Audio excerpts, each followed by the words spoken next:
हाय kids, लीजिए फिर से आ गई मैं। आज फिर एक बार आप सबके लिए पंचतंत्र की एक बड़ी ही मज़ेदार और समझदार कहानी लेकर आई हूँ आपके लिए। कहानी का नाम है दुष्ट बिल्ली। तो हुआ यूं कि एक बार एक गौरैया अपना घर बनाने के लिए पूरे जंगल में एक अच्छा सा पेड़ देखती घूम रही थी कि किसी पेड़ में अच्छे से पेड़ में उसको एक छोटा सा छेद अपना घर बनाने के लिए मिल जाए। घूमते घूमते शाम हो गई, तब उसको जाके एक बड़ा प्यारा सा आम का पेड़ मिला और उसमें बड़े प्यारे प्यारे आम लटके हुए थे और उसमें एक छोटा सा छेद भी था।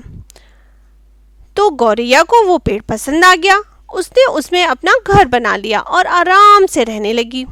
एक दिन वह भोजन की तलाश में निकली और उड़ते उड़ते बहुत दूर चली गई और कई दिनों तक वापस ही नहीं लौट पाई।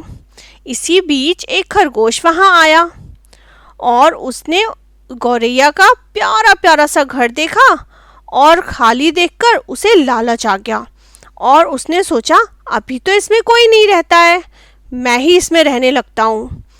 अगर कोई आया तो उससे कह दूंगा नहीं, ये तो मेरा घर है। रहते रहते थोड़े दिनों बाद गौरैया लौटी तो खरगोश ने बोला नहीं नहीं, ये तुम्हारा घर नहीं है, ये तो मेरा घर है और मैं इसे खाली नहीं करूँगा। गौरैया बेचारी बड़ी परेशान हो गई। उसने बड़े प्यार से अपना घर बनाया था। तभी गौरैया बोली अच्छा ठीक है, चलो किसी से अपना फैसला करवाते हैं, वह जैसा कहेगा हम दोनों वैसा ही करेंगे। खरगोश भी इस बात पर तैयार हो गया। उन दोनों के झगड़े की बात पूरे जंगल में फैल गई। तभी वहां पर आसपास से गुजरती हुई एक बिल्ली ने ये सारा झगड़ा सुन लिया।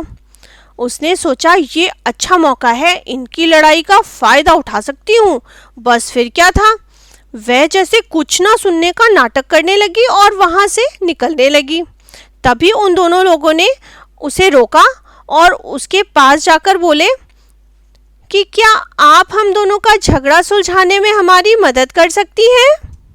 बिल्ली ने अपने लालच और अपनी खुशी को चालाकी से छुपाते हुए उन दोनों से बोला बड़ी ही मीठी और प्यारी आवाज में, मैं बहुत बूढ़ी हो गई हूँ और ठीक से सुनाई भी नहीं देता, जरा पास आकर अपनी बात समझाओगे मुझे तुम दोनों लोग? गौरैया और खरगोश दोनों आपसी झगड़े में इतना ज़्यादा परेशान हो चुके थे कि वो सब कुछ भूल गए। ये भी भूल गए कि वे बिल्ली के ज़्यादा पास जाएंगे तो बिल्ली उन्हें नुकसान भी पहुंचा सकती है। वे दोनों फौरन बिल्ली के पास पहुंच गए और जब बिल्ली ने उन दोनों को अपने पास आया हुआ देखा, उसने झट से दोनों को दबोच लिया और उन दोनों को ही मारकर खा गई।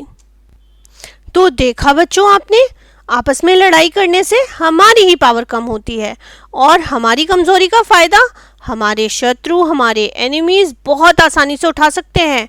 इसलिए हमें छोटी छोटी बातों पर लड़ाई झगड़ा ना करके आपस में प्यार से रहना चाहिए।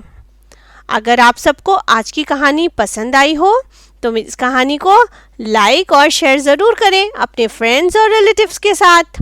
साथ ही और प्यारी प्यारी कहानियाँ सुनने के लिए मेरे चैनल कहानी दीदी को सब्सक्राइब करना बिल्कुल ना भूलें।